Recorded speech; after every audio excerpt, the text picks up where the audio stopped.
palavra do Senhor, conforme está escrita na Epístola de Paulo aos Efésios, capítulo 4. Nós estaremos lendo do verso 1 ao verso de número 8. Efésios, capítulo 4, do verso 1 ao verso de número 8. Diz assim a Escritura: como prisioneiro no Senhor, rogo-lhes que vivam de maneira digna da vocação que receberam, sejam completamente humildes e dóceis, e sejam pacientes, suportando uns aos outros com amor. Façam todo o esforço para conservar a unidade do Espírito pelo vínculo da paz. Há um só corpo e um só Espírito, assim como a esperança para a qual vocês foram chamados é uma só.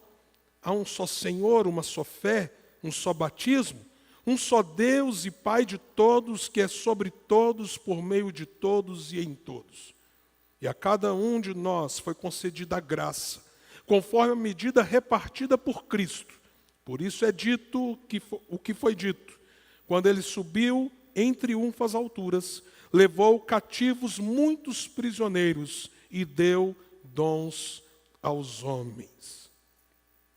O nosso mundo parece estar muito caótico. Basta a gente ficar lendo as notícias ou tomar conhecimento das coisas que andam acontecendo por aí. Essa semana eu passei numa cardiologista para entregar alguns exames, um check-up. Graças a Deus, tem muita coisa ruim, mas o coração está bom. Isso aí está, né, beleza. E ela falou assim, tem que ter cuidado, porque como eu compartilhei hoje de manhã, né, se um processo gripal, peito ruim, garganta ruim, cabeça ruim, muita secreção. Aí ela passou um antibiótico e falou assim, esse mundo que a gente tem que estar vivendo aí tem que ter cuidado. Você sabia que está tendo uma crise de coqueluche lá em Paris? Eu não estou sabendo não, essa eu não sabia. Pois é, o pessoal não está contando, porque está chegando as Olimpíadas, mas eles estão com medo. O que vai acontecer depois? Na hora a gente lembra de quê? Covid, né? Há pouco tempo atrás fomos pegos por uma situação totalmente inesperada, inusitada, de tão grande prejuízo em tantos aspectos da vida. Então mexe e vira, aparece uma doença, uma epidemia, uma situação. Mas também, ontem vocês viram, não é, como que a política lá nos Estados Unidos está. Há poucos dias atrás o pessoal, segundo alguns, não estou fazendo esse juízo de valor, né? A maior nação do mundo, a gente escolhe um meio doido ou um que talvez esteja velho demais. Será que nós estamos vivendo alguma crise de liderança? E no meio disso tudo, um atentado, uma loucura daquela. Um jovem, 20 anos, se levanta para uma coisa dessa. Perdeu sua vida, tirou a vida de outros e tentou mudar o rumo da história. Mas a principal história que foi mudada foi a dele e das pessoas ali afetadas. Parece caótico no mundo. Hoje eu li uma notícia que, meus amados irmãos, se não fosse o Evangelho, é para a gente desesperar. Porque você tem essas coisas macros, né? Epidemia, eleições internacionais e nacionais, tragédias, questão do clima, tudo parece fora do lugar. Mas quando a gente vem para as coisas perto da gente, às vezes parece que estão mais caóticas ainda. E uma notícia que eu li, de uma descoberta que a polícia fez aqui no nosso estado, é de que uma menina com menos de 10 anos, estava sendo violentada pelo pai e pelo avô,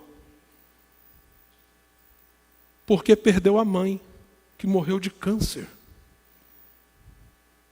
Infelizmente, essa não é a única história trágica e terrível. E a gente olha então, desde a notícia do popular aqui na cidade, até as grandes notícias do mundo, tudo é um caos.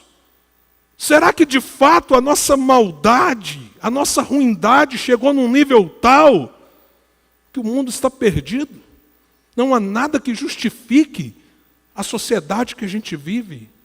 os valores que a gente ainda diz preservar e que estão tão abalados, como é que a gente vive nesse mundo? Há algum sinal de esperança? Há algum sinal de razão de ser das coisas? Há algum sinal ou razão objetiva, prática, para um mundo como esse continuar existindo? Se você fosse Deus, o que você faria ao ver essas coisas? Talvez a gente não tenha ideia do quanto essas coisas ferem o coração do nosso Deus. Eu costumo dizer que uma das palavras mais dramáticas e duras de Jesus é sobre alguém que destrói a vida de um pequenino. Vocês lembram o que Jesus disse sobre essa pessoa? Jesus dá uma sugestão. Se mata primeiro. Amarra uma pedra de moinho no seu pescoço e se joga na água. Não faça isso. Será que essas coisas ferem o coração do nosso Deus? Será que o coração do nosso Deus não é ferido todo dia, toda hora, por aquilo que parece estar caótico e cheio de mal no mundo afora? Então, que razão Deus tem para manter esse mundo? Que razão Deus tem para manter esse mundo? Por isso você precisa ler e entender a carta de Paulo aos Efésios. Tem razão. Tem um porquê Deus não interviu e trouxe juízo sobre todas estas coisas. E essa carta nos fala sobre isso. Como nós já vimos, Paulo teve um ministério muito relevante na cidade de Éfeso. Mas ele escreve essa carta mais ou menos 10, 11 anos depois do tempo que ele passou naquela cidade. E ele tem um objetivo muito claro. O objetivo dele é instruir não só os crentes da cidade de Éfeso, porque essa carta, com certeza, ela teve um impacto em várias outras igrejas da época, mas ele está tentando abrir os olhos daqueles irmãos, e hoje nós temos a bênção de poder receber essa herança para nós através da Escritura inspirada, inerrante, que chegou até nós. Abrir os nossos olhos para aquilo que Deus está fazendo antes da fundação do mundo. Então no capítulo 1, a partir do verso 3, ele diz: bendito seja o Deus e Pai do nosso Senhor Jesus Cristo. E ele começa a dizer quais são as bênçãos espirituais preparadas nas regiões celestes. E ele abre o nosso entendimento para o fato de que ele já sabia desse mundo caído. Mas antes da fundação desse mundo, ele escolheu, ele predestinou um povo, uma herança, gente que ele iria alcançar no meio daquilo que Agostinho chamava dessa massa danata, dessa massa perdida. Ele trabalharia na história. E ele atrairia um povo para ele. E esse povo que ele escolheu antes da fundação do mundo, esse povo seria objeto do maior plano redentivo, restaurador, salvador que poderia acontecer, que nem eu nem você poderíamos produzir. Porque o Pai determinou no seu coração enviar o seu Filho e entregar o seu Filho a gente ruim como a gente. E o Pai e o Filho enviaria o Espírito, que seria aquele que alcançaria coração, mente de gente morta, perversa, morta nos seus delitos e pecados, filhos da ira, para trazê-los à vida, à comunhão, à herança, ao amor, à aceitação, à transformação das suas histórias. Por isso, depois de falar desse plano eterno, que envolve o Pai, o Filho e o Espírito Santo, no capítulo 2, o apóstolo Paulo fala da gente. Quem éramos? O que Deus fez por nós? E em quem nós temos nos tornado? Em Cristo Jesus. Agora nós somos uma nova criação. E até as boas obras, ou seja, em lugar daquilo tão ruim que a gente vê acontecendo todo dia nesse mundo. Tem gente que foi feito nova criação, mas até as boas obras que eles vão gerar e produzir, o Pai já preparou de antemão para que a gente ande nelas, para que a gente as viva e as cumpra na história. E aí no capítulo 3 o apóstolo diz assim: esse é o grande mistério revelado.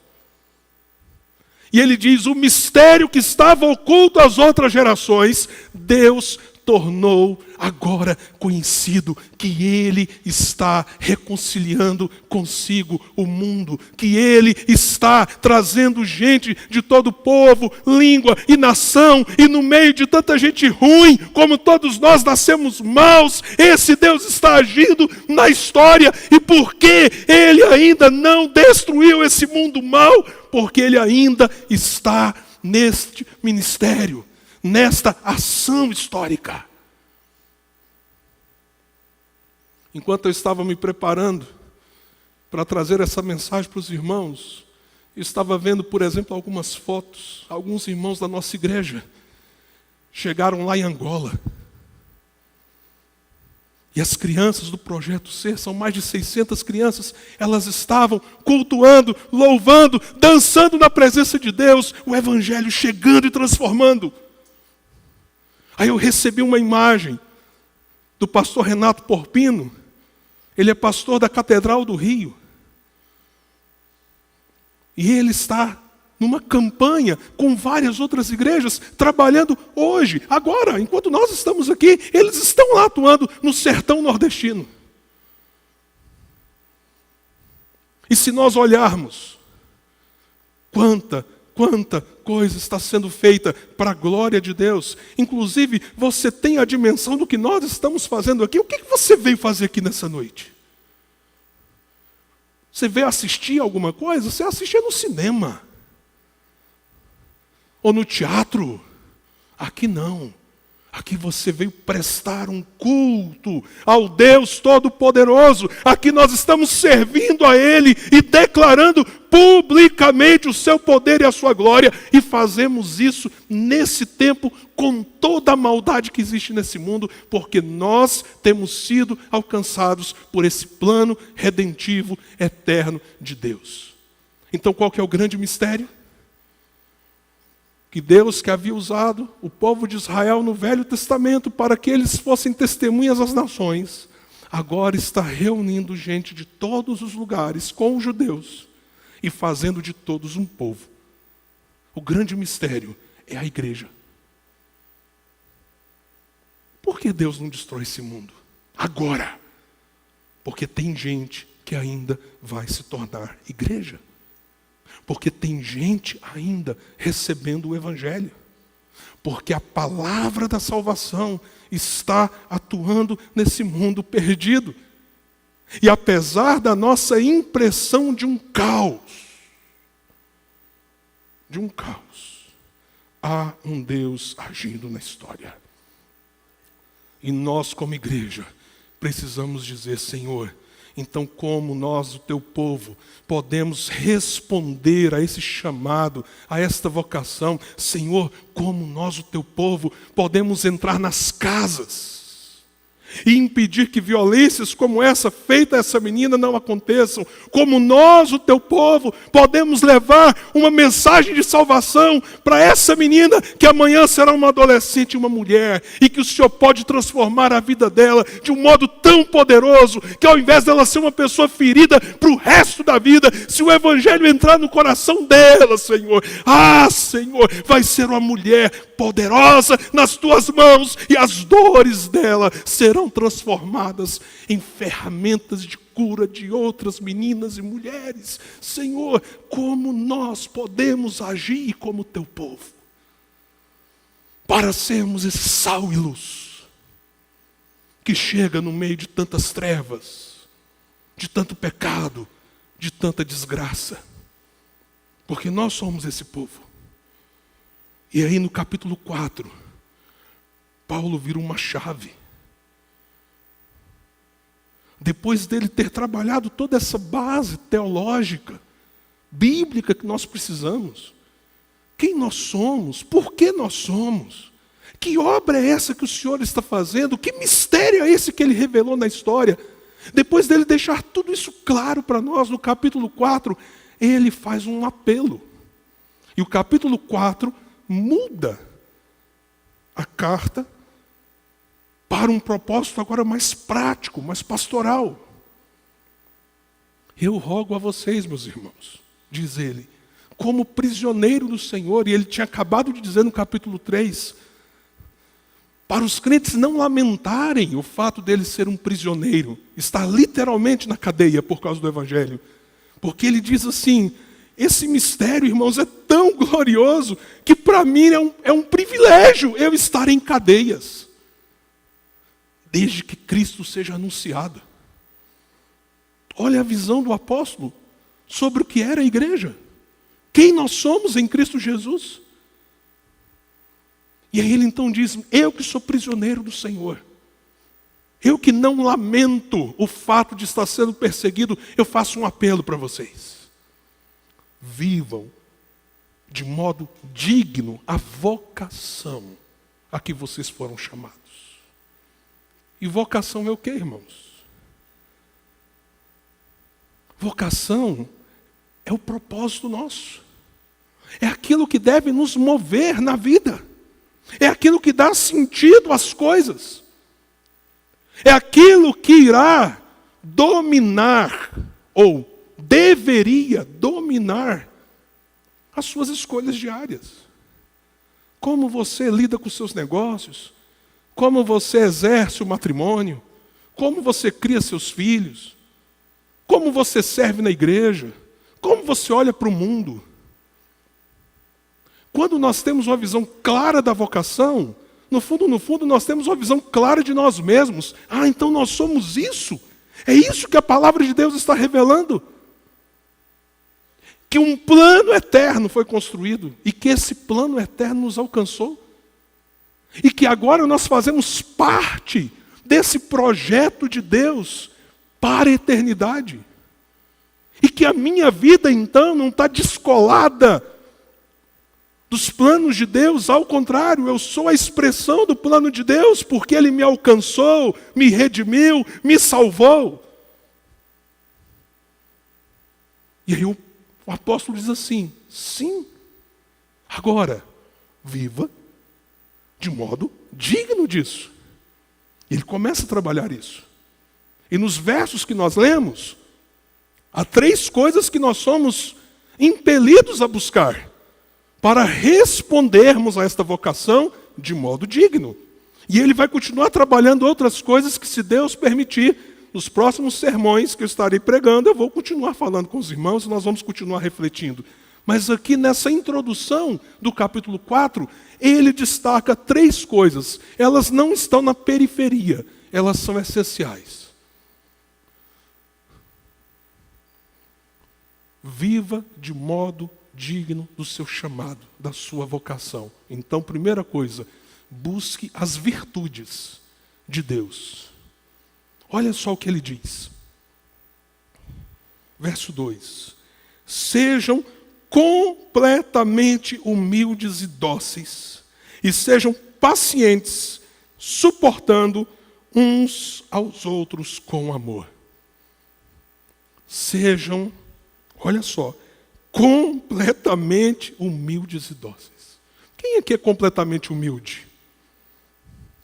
Pastor, graças a Deus, eu já sou completamente humilde, eu me orgulho disso. Quem pode dizer isso aqui? Nem combina a frase, não é verdade? Isso é uma busca. E aqui há uma questão ética que desafiava demais a cultura da época. Porque se você fosse conversar com alguém de cultura grega, e vamos lembrar que os crentes em Éfeso, a maioria vinham de uma cultura helênica, do paganismo. No paganismo da época, humildade não era virtude, humildade era defeito. Humildade era fraqueza. Você seria ensinado desde a mais tenra idade Nunca seja humilde. Isso parece com alguma coisa? Nunca abaixe a cabeça para ninguém. Toma o seu lugar, porque se você não tomar, outros vão tomar. Você já ouviu esse tipo de coisa? Você dava um bom grego, hein? Se você crê nesse tipo de caminho, de ética, de construção para a vida. Mas o que o apóstolo está dizendo aqui? No reino de Deus, na relação entre vocês como povo, são outras as virtudes que vocês precisam almejar, que vocês precisam buscar. E precisam buscar com profundidade. Ser totalmente humildes. Porque às vezes nós somos até humildes numa atitude. Mas a questão é se o nosso coração está banhado na humildade. E humildade, irmãos, não tem como fugir não, viu? Se você quer saber o que é humildade, por isso que a cultura grega não aceitava como virtude, mas como defeito, porque humildade é você se colocar menor do que o outro. O evangelho é isso mesmo, ele põe as coisas de ponta cabeça. O evangelho diz assim, você quer ser o maior, seja o que serve. O evangelho diz que se nós queremos ganhar a vida, qual que tem que ser a nossa disposição? Perdê-la. Senhor, me faz ser um ganhador. Então a primeira coisa que o Senhor te pergunta, você está disposto a perder o quê para ganhar? O que você vai perder?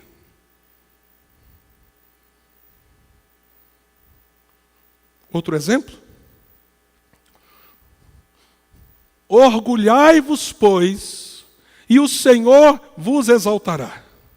Você já leu isso na Bíblia? Se existe uma Bíblia satânica, deve estar escrito lá. Mas tanto o apóstolo Pedro, como o apóstolo Tiago, repetem o mesmo mandamento. Sujeitai-vos, pois, perante a poderosa mão de Deus. E no tempo oportuno, quem? Deus o exaltará. Esse é o caminho do evangelho. Essas são as virtudes que precisam ser buscadas. Busque as virtudes de Deus. Aquilo que deve nos mover como seu povo. Sejam pacientes. Alguns lutarão mais, outros lutarão menos com paciência. O meu pai, por exemplo, luta menos, mas o dia que ele perdeu a luta quanto a ter ou não paciência, eu achei que ele ia fazer um crime ali na hora. Meu pai é um homem muito paciente. Ele gosta de ouvir os sermões, acho que ele vai ficar meio chateado comigo, isso que eu vou contar. Mas não tem problema, pai, eu vi isso uma vez na vida, se o senhor veio pregando isso aqui, tá? Fica tranquilo. Meu pai é muito paciente.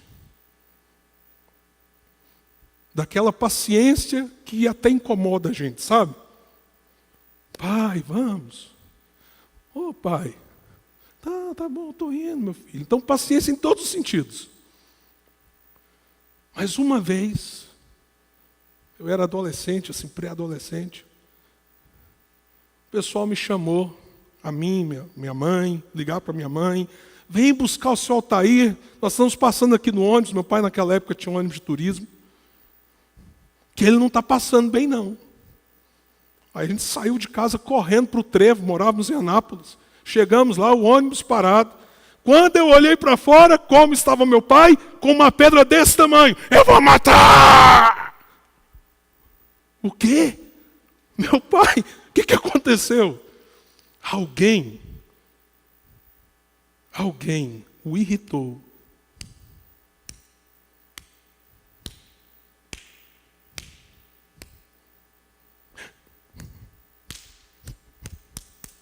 Até que a paciência dele acabou.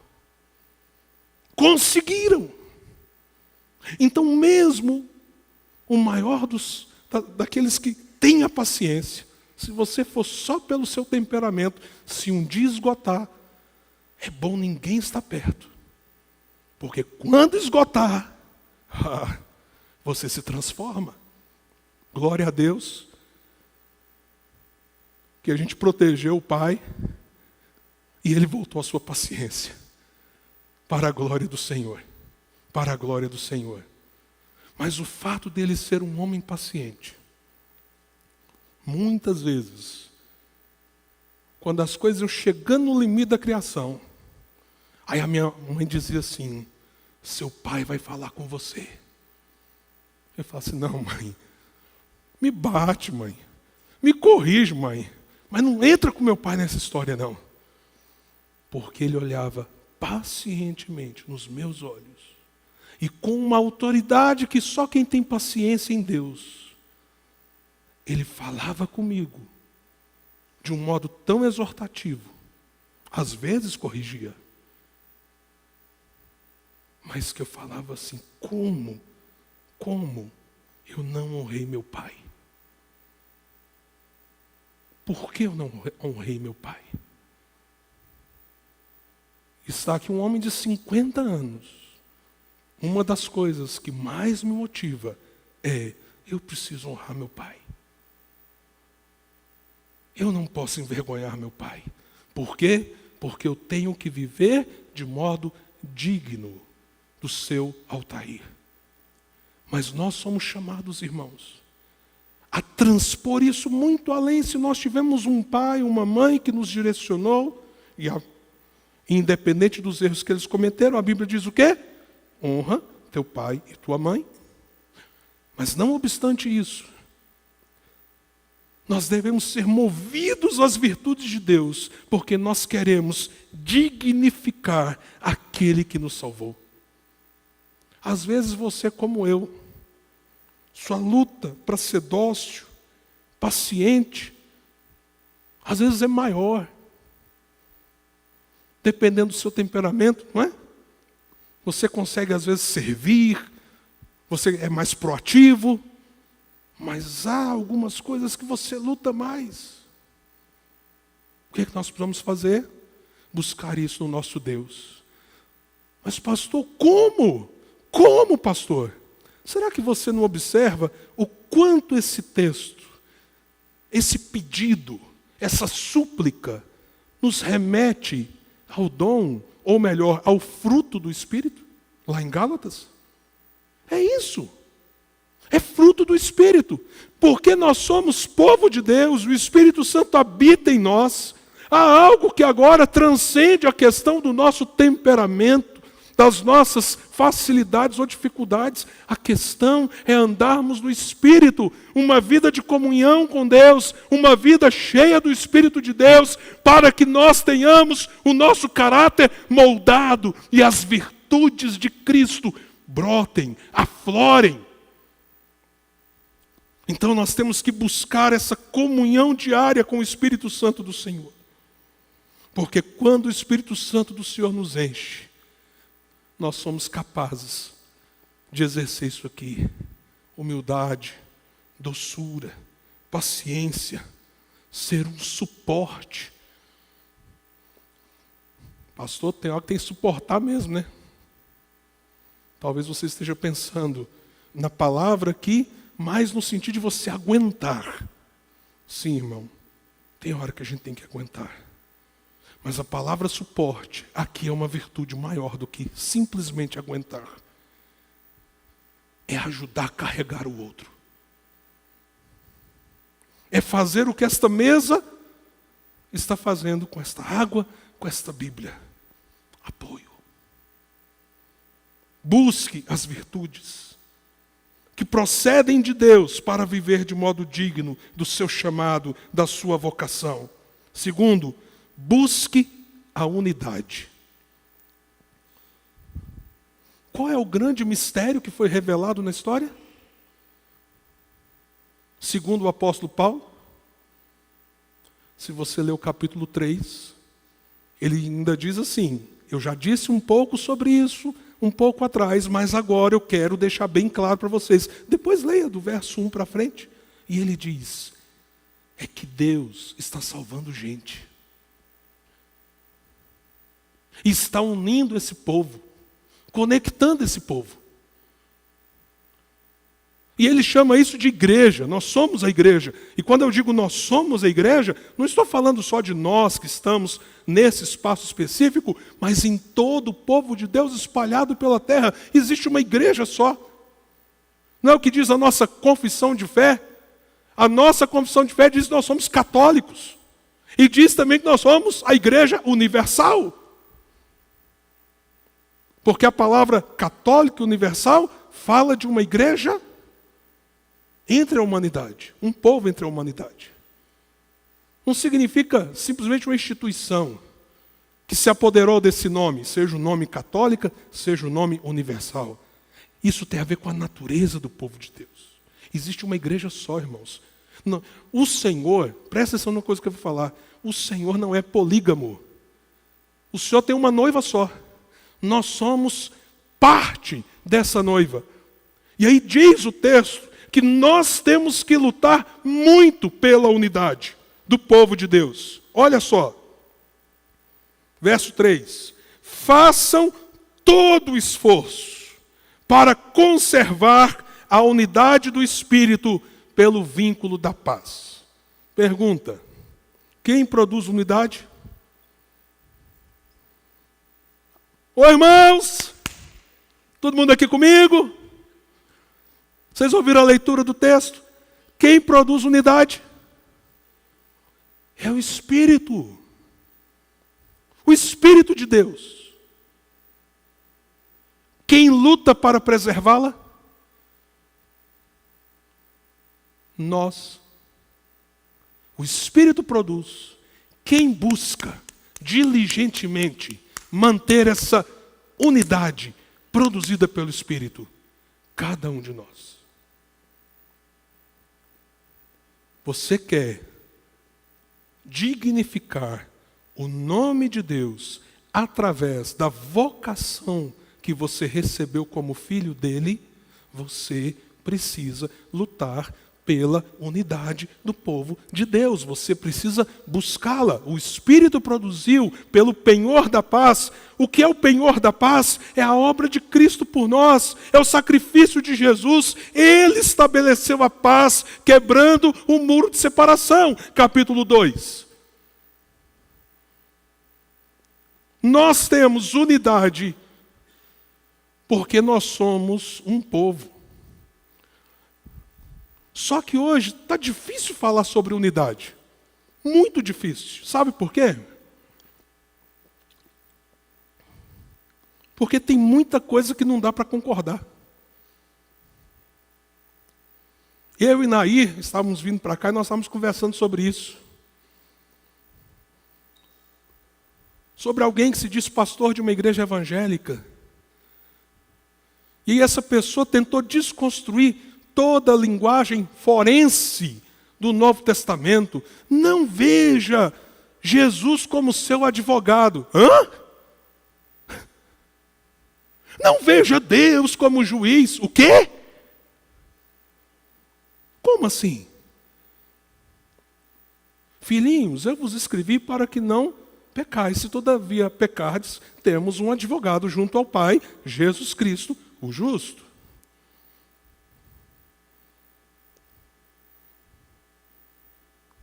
O que Jesus falou sobre julgamento? Está vindo um grande julgamento. Como não ver Deus como juiz? Ele é o juiz de todas as coisas.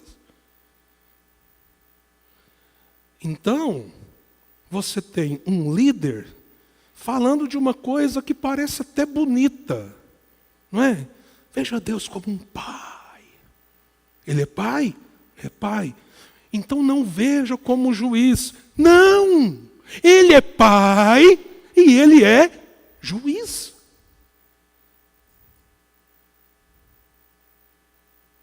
E isso não fere uma coisa qualquer.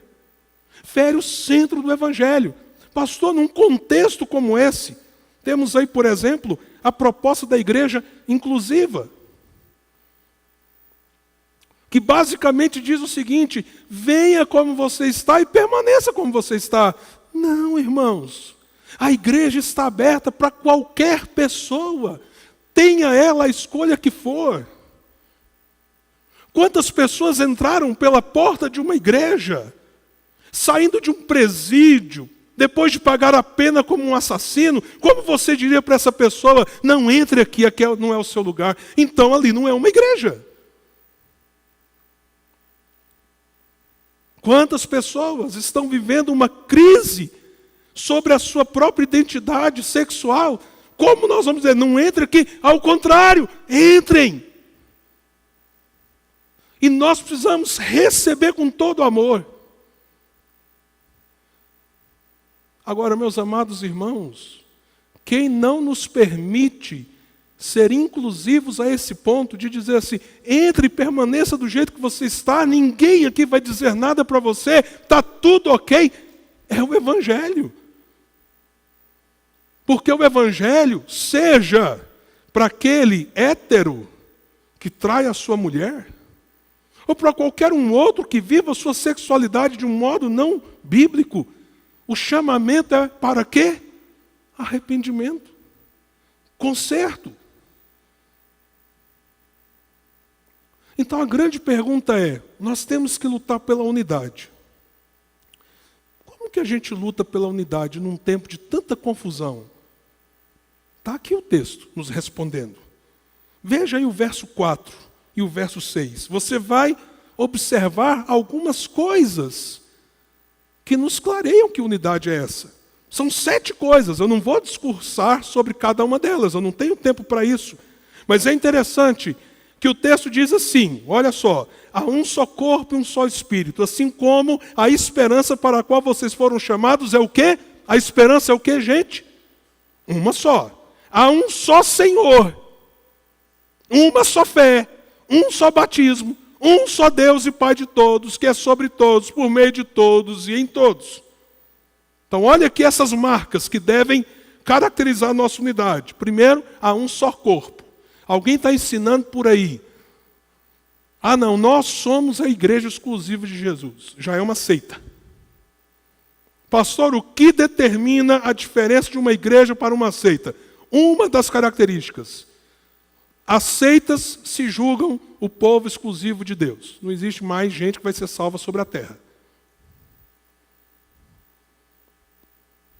Os testemunhos de Jeová mesmo estão com um problema sério.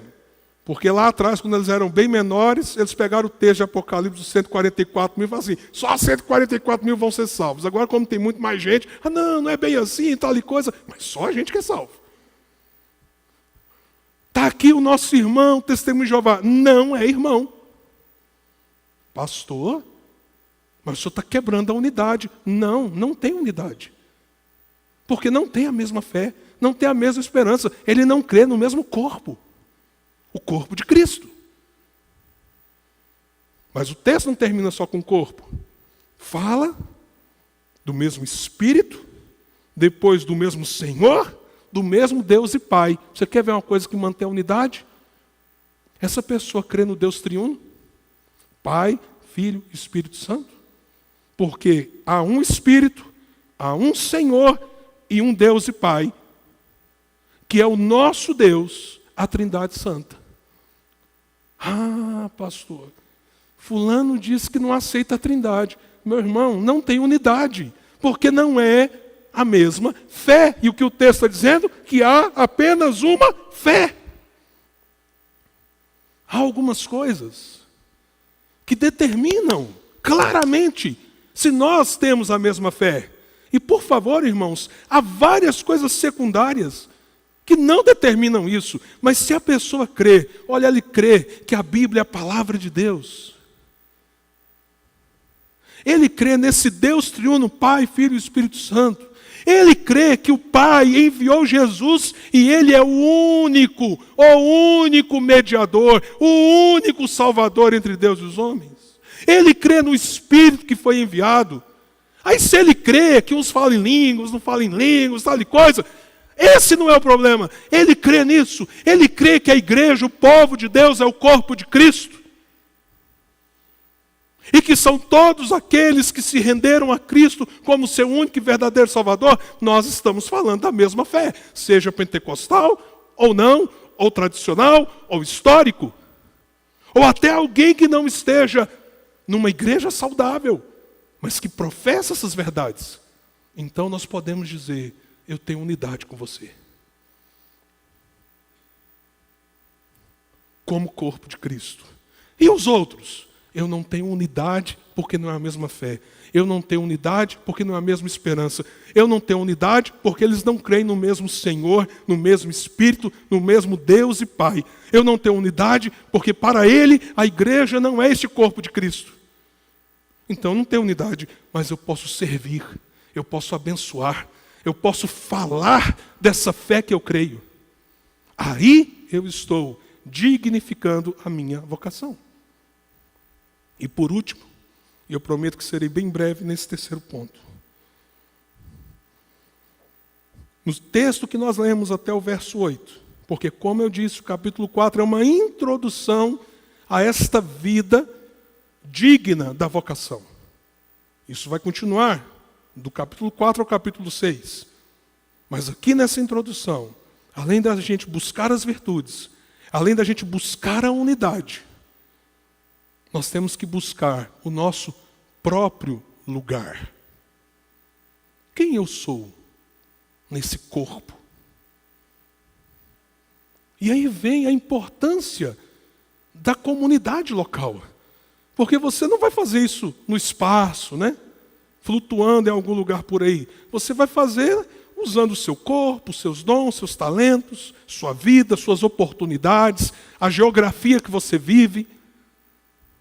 E veja só como isso é claro na Escritura, porque logo depois no verso 7 o apóstolo diz: e cada um de nós, olha aqui, então nossa visão coletiva, unidade, virtudes que a gente busca viver uns com os outros. Agora, cada um de nós, a nós foi concedida a graça.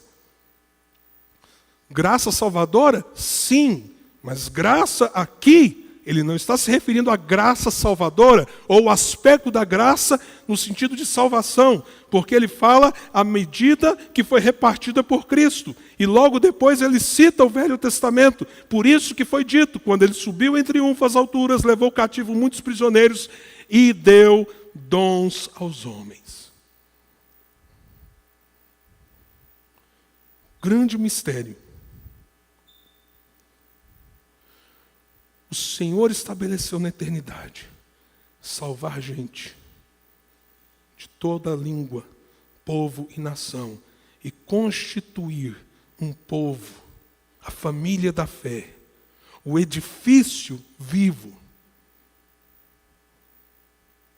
Agora, esse edifício vivo, essa família da fé, esse corpo é constituído por gente como eu e você. E por isso, ele concedeu, não apenas a graça de salvar você, mas concedeu graça para você usar dons, talentos, oportunidades, inteligência, sentimentos, sua vida, em comunidade, para a glória dele.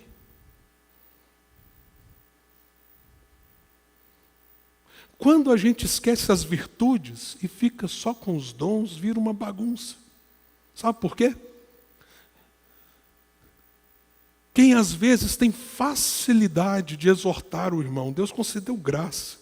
O irmão vê umas falhas e fala: meu Deus, como é que ninguém percebe isso? Aí o irmão dá na canela. E tem dom de Deus para isso. Só que aí o irmão misericordioso, recebeu o dom de misericórdia, chega nele e fala: não faz de jeito não. Tadinho, coitado.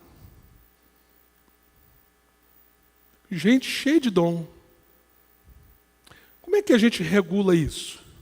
Se eu tenho as virtudes, e eu, por exemplo, recebi dons para exortar os outros, que não é só encorajar às vezes, é chegar e dizer assim: meu irmão, tenha cuidado com isso, eu vou fazer isso como? O que a gente leu das virtudes?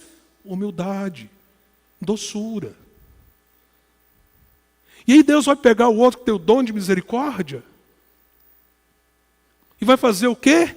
Ele vai lá tratar as feridas, respeitando o outro, que Deus levantou para ser um exortador. E aí, de repente, tem outro que não é nem exortador, e ele também nem tem dom de misericórdia, mas Deus deu para essa pessoa uma habilidade de fazer negócios, e junto com isso deu um dom de contribuição. Aí caladinho, porque ele tem as virtudes, ele não precisa aparecer, ninguém precisa saber, caladinho, ele vê aquele irmão e fala assim: eu posso ajudar nessa situação.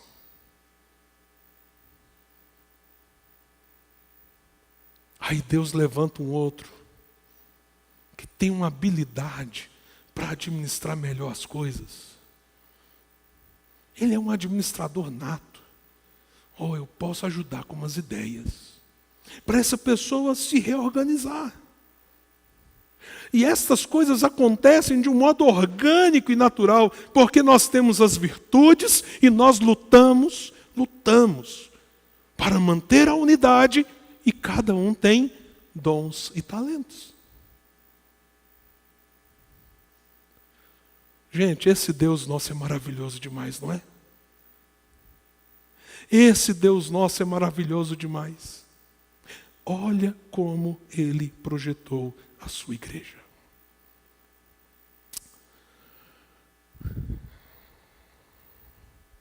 Qual é a maior prova que esse mundo não está mergulhado plenamente no caos e na destruição? Um Deus que está agindo na história. E como esse Deus está agindo na história, Ele está chamando um povo para si. E se você é parte desse povo, viva de modo digno a vocação que esse Deus te deu. Busque as virtudes do reino de Deus. Busque a unidade do povo de Deus. Busque o seu lugar no meio do povo de Deus, porque isso glorifica este Deus que interviu na história para a sua salvação. Vamos abaixar a cabeça e orar?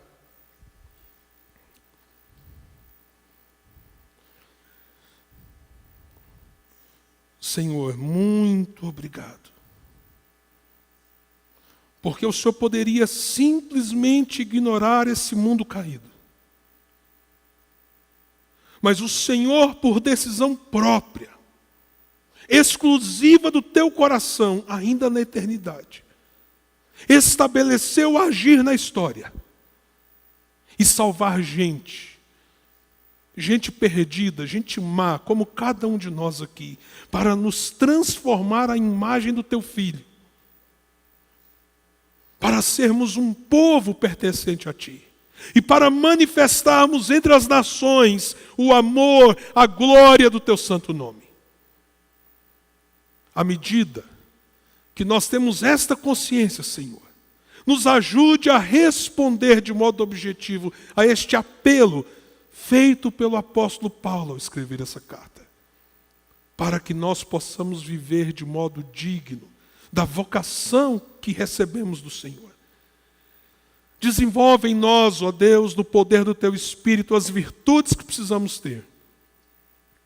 Ó Deus, nos ajude a trabalharmos diligentemente para preservar a unidade que o Espírito Santo produz. Nos ajude, Senhor, a descobrirmos onde o Senhor quer que nós sirvamos, como corpo, como povo Teu, quando estamos juntos aqui, mas também quando somos espalhados pela cidade. Para onde quer que nós estejamos, nós possamos ser esse sal e luz nesse mundo mau, sim, Senhor. Nesse mundo caído e terrível. Mas que o Senhor está manifestando quem o Senhor é, através da vida de cada um dos teus filhos. Faz isso para a tua glória. E se nós temos que nos arrepender nesta noite, Senhor, que nós nos arrependamos e nos movamos na direção de agradar o teu coração. Esta é a minha oração, em nome do Senhor Jesus. Amém.